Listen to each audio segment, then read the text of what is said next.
We continue our reading of God's Dream for You, The Chosen, a morning devotional by author Dwight K. Nelson. Today's reading, October 3, A Wail of a Mobilization, Part 1. Arise, go to Nineveh, that great city, and cry out against it, for their wickedness has come up before me. Jonah 1, verse 2. On most Sabbaths, 4 generations gather to worship.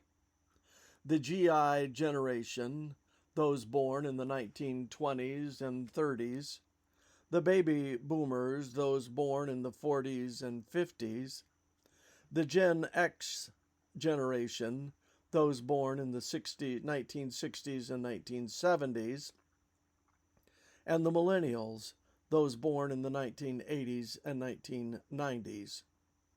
3 of these generations have already conquered new frontiers. The GI generation with their inner space, not very high up into the stratosphere, the boomers with their outer space, and the Gen Xers with their cyber space.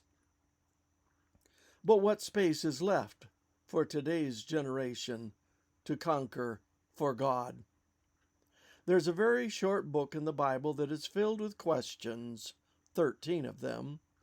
It even ends with a question, and if that last question will become our first question, we'll discover the one space on earth that's still left to conquer for the kingdom of heaven. The very first question in the book of Jonah hurls us into the drama. How can you sleep? Get up and call on your God. Maybe he will take notice of us, and we will not perish. Jonah 1:6. But sleepy Jonah isn't in any mood for praying. He knows from whence comes the howling winds and pitching sea.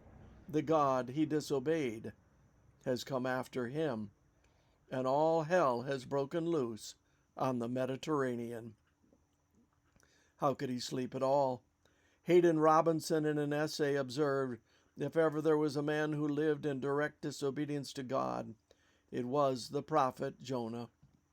God directed him to preach to the citizens of Nineveh, but he boarded a ship and sailed away from God rather than do what God had commanded him to do. During his flight, a violent storm arose that terrified the pagan sailors. But Jonah was below deck in the boat asleep. Evidently, Jonah had peace about the decision he made. On the other hand, if ever there was someone who was doing God's will, it was Jesus going to the cross. Yet in the Garden of Gethsemane he was in anguish, and his sweat was like drops of blood falling to the earth. Luke 22:14. Peace is not evidence we have made a godly decision. In Preaching to a Shifting Culture, page 85-86. Just because the chosen are at peace about leaving the last frontier and space unconquered for God doesn't mean we have made a godly decision. So, are you ready to reverse course and help God conquer the final frontier? This concludes our reading today of God's Dream for You, The Chosen.